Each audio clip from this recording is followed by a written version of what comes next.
להיות סכנה לפרטיות שלנו, או חלילה לחיינו. שורת מחקרים שפורסמו לאחרונה מעלים כי רוב מערכות המחשוב במכוניות שלנו חשופות לפריצה של האקרים שיכולים להשתלט לנו על הרכב בזמן אמת. גם הטלוויזיה החכמה שלכם עלולה לאסוף מידע פרטי שהיא קולטת בסלון הבית. אביב פרנקל כתבנו מסביר. ווליום אפ, צ'אנל אפ, אופן בראוזר. לשלוט על הווליום, להחליף ערוץ או להיכנס לאינטרנט ממסך הטלוויזיה. Search. בשנים האחרונות הטלוויזיות החכמות שנמכרות מאפשרות לנו לשלוט במסך בלי להשתמש בשלט, אבל מה שנראה כמו גימיק חביב עלול להיות מלכודת לפרטיות של כולנו. רגע, הטלוויזיה עכשיו מאזינה לנו? ודאי, עכשיו הפקודות שלי שולטות בטלוויזיה. והיא שומעת עוד משהו? בוודאי, שומעת את כל מה שיש בחדר.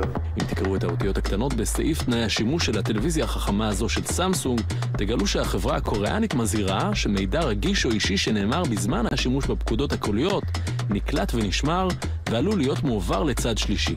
I feel a bit annoyed it wasn't made clear to me in advance of buying the TV or when I set up the TV. Did you not actually read the privacy policy? Well, that's the thing. No, it's hidden away. No one ever reads terms and conditions. So, no, it's completely missed it. And we'll be applying your brakes shortly. Right about now. Ooh, yeah, that worked.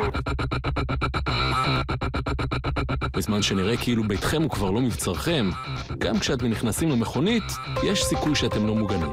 אנחנו יכולים להקפיץ את המחוג לאן שאנחנו רוצים, להעמיד אותו על כל מיני חיוויים כמובן שקריים. בשבוע שעבר הגישה ועדה של הקונגרס האמריקני דוח שטוען כי מחשבי הרכב של מרבית היצרניות הגדולות חשופים לתקיפות סייבר.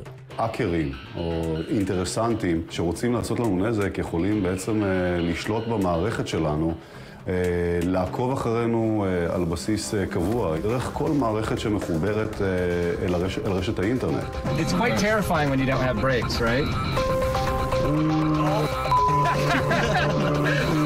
זה אומר שמערכת הבידור במכונית, הטלפון החכם הקבוע או אפילו השלט של הרכב הן פרצות שקרואות לגנב או חלילה לטרוריסט. So can I start it? I don't know, can you? You can start it now. You did that? Yeah. אז הקופסה הקטנה הזו שאתם פיתחתם, איפה יושבת? הקופסה הזו יושבת מתחת למכסה המנוע, בתוך הרשת הפנימית שבין מחשבי הרכב השונים. והיא בעצם מגינה על הרכב. והיא בעצם מגינה על הרכב בפני התקפות סייבר מהעולם החיצון, כלפי הרכיבים הקריטיים של הרכב. ההתקן הזה שמפתחת חברת הסייבר הישראלית ארגוס, אמור למנוע בדיוק את ההשתלטויות האלה מרחוק על מכוניות, כפי שהציגה לנו חברת אבטחה אחרת, ארילו. רכב נעול עכשיו, אתה יכול לפתוח אותו? כן, אין שום בעיה. מוזמן להיכנס. פתוח. שעובדת גם היא על פתרונות להגנה על הרכב. תרחיש האימה מבחינת כולנו, בסוף יצירת תאונה מסיבית של הרבה מאוד רכבים על כביש מהיר, ומפה זה הופכת להיות מבעיה אישית של בן אדם או של חברה לבעיה של מדינה.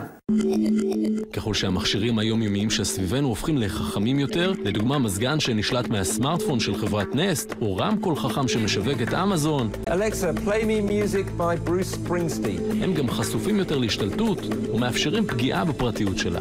Alexa, what is Amazon's privacy policy? I'm not sure what you meant by that question. רסטורנט in תל אביב. אגב, בתגובה הרשמית, סמסונג העולמית הודיעה שהיא אינה מחזיקה במידע או מוכרת אותו לצד שלישי. אבל כעת התעשייה, המחוקקים וגם החברה יצטרכו להתאים את עצמם במהירות לעידן שבו הכל מחובר וחשוף. עידן שבו טלוויזיה יכולה להקליט שיחה פרטית, או טרוריסט יכול להתעסק בבלמי הרכב שלנו, בלחיצת מקש. אנחנו ממשיכים לפרק המגזין